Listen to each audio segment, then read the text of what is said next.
Salut à tous et bienvenue sur la chaîne. Ici, on parle de santé naturelle, de bien-être au quotidien et de solutions douces pour prendre soin de vous.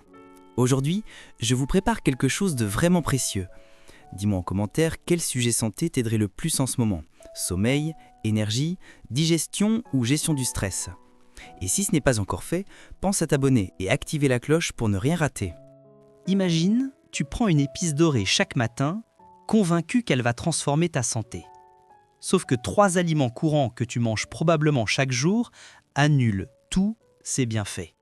Pire encore, cette combinaison pourrait même aggraver exactement les problèmes que tu cherches à régler. Je parle du curcuma, cette épice miracle dont tout le monde parle. Mais voilà la vérité que personne ne te dit. 99% du curcuma que tu consommes ne sert strictement à rien si tu l'associes mal. Et aujourd'hui, je vais te révéler les 3 erreurs fatales qui gâchent tout et surtout les 3 associations magiques qui vont enfin te permettre d'obtenir de vrais résultats. Reste avec moi jusqu'à la fin parce que je vais te donner ma routine quotidienne ultra simple que tu pourras commencer dès ton prochain repas. Alors, pourquoi est-ce que je te parle de ça aujourd'hui ? Parce que j'ai vu trop de personnes frustrées, des gens qui investissent dans des compléments de qualité, qui suivent les conseils à la lettre, mais qui ne voient aucun changement. Ils continuent à avoir des inconforts articulaires, des problèmes de circulation ou cette sensation d'inflammation qui ne part jamais. Et devine quoi ? Le problème ne vient presque jamais de l'épice elle-même. Il vient de ce qui l'accompagne dans ton assiette. Tu vois, le curcuma contient un composé extraordinaire appelé curcumine. C'est elle qui fait tout le travail. Elle apaise l'inflammation, protège tes cellules, favorise une bonne circulation. Bref, c'est une petite guerrière dorée pour ton corps. Mais voilà le hic, ton corps n'absorbe naturellement qu'environ 1% de cette curcumine. Un seul petit pourcent. Les 99% restants, ils traversent ton système digestif sans jamais atteindre les endroits qui en ont besoin. C'est déjà un problème en soi. Mais quand tu combines le curcuma avec les mauvais aliments, ce 1% peut carrément tomber à 0. Ou pire, ces aliments peuvent déclencher exactement le type d'inflammation que le curcuma est censé combattre. Résultat, tu travailles contre toi-même sans même le savoir. Alors, quels sont ces aliments traîtres qui sabotent tes efforts ? Accroche-toi, parce que tu vas sûrement en reconnaître au moins un dans ton quotidien. Première erreur fatale, les huiles de cuisson industrielles. Je parle de l'huile de tournesol, de maïs, de soja, de pépins de raisin. Toutes ces huiles qu'on trouve dans les vinaigrettes du commerce, les mayonnaises, les plats préparés et les fritures de restaurant. Tu te dis peut-être, mais c'est juste de l'huile, quel est le problème ? Le problème, c'est que ces huiles sont bourrées d'oméga 6 pro-inflammatoires. Et devine ce qu'elles font dans ton corps, elles activent exactement les mêmes signaux de croissance et d'inflammation que le curcuma essaie de calmer. C'est comme si tu essayais d'éteindre un incendie en versant de l'essence dessus. D'un côté, le curcuma tente d'apaiser l'inflammation, de l'autre, ces huiles l'alimentent en continu. Résultat, ta curcumine est complètement submergée. Elle se bat contre un ennemi trop puissant et ne peut rien faire pour toi. Et tu sais ce qui est fou ? La plupart des gens ne réalisent même pas qu'ils consomment ces huiles tous les jours. Deuxième piège vicieux, la viande trop cuite ou carbonisée. Tu adores un bon steak bien saisi, des tranches de bacon croustillantes, des ailes de poulet rôties à haute température ? Je comprends, mais voilà ce que tu dois savoir. Quand la viande est cuite à très haute température, surtout à sec sur un grill brûlant, elle produit des composés appelés AGE, produits de glycation avancée.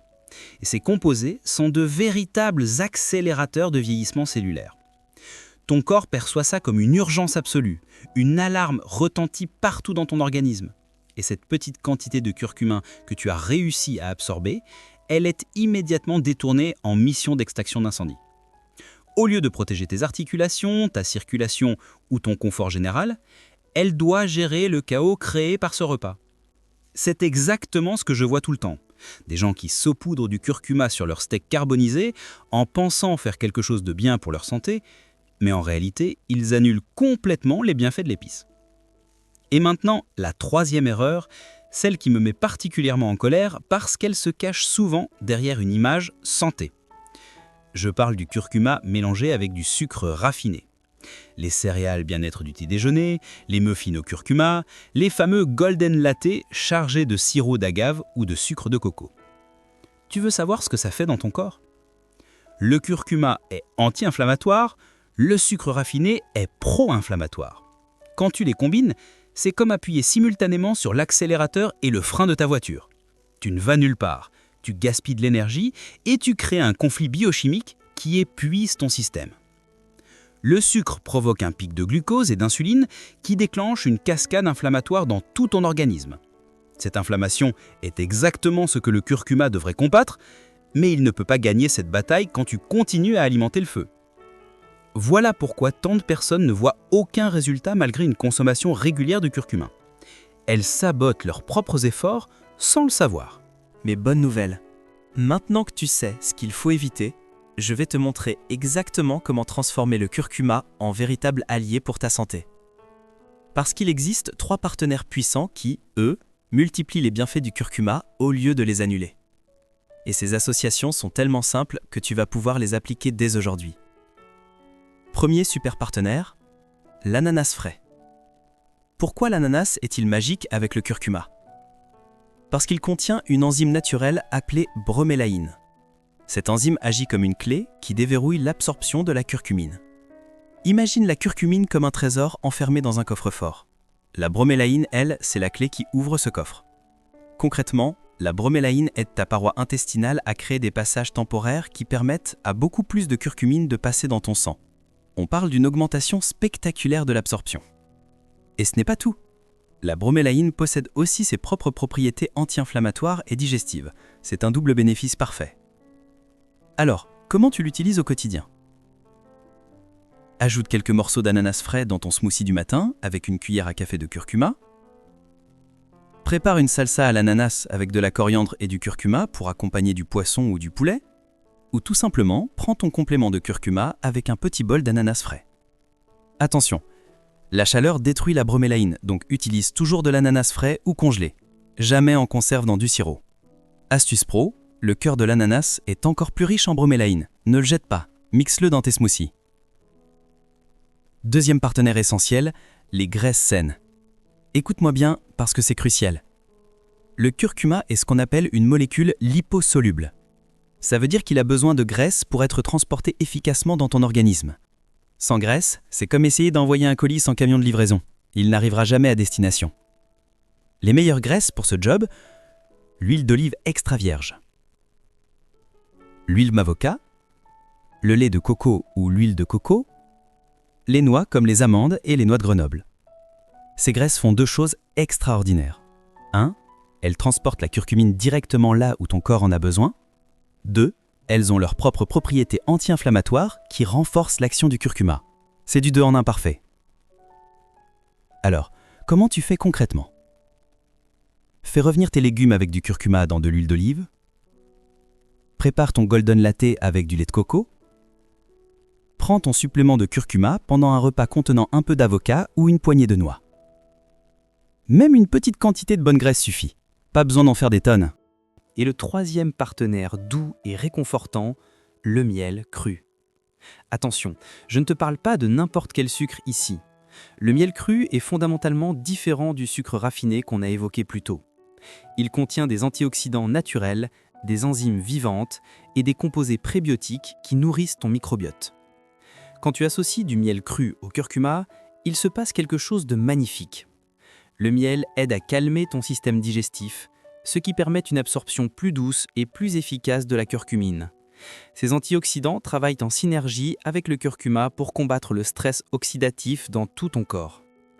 C'est aussi ce qui rend ta routine agréable et durable. Parce qu'on ne va pas se mentir, si ton golden latte a un goût amer et désagréable, tu ne vas pas le boire tous les jours.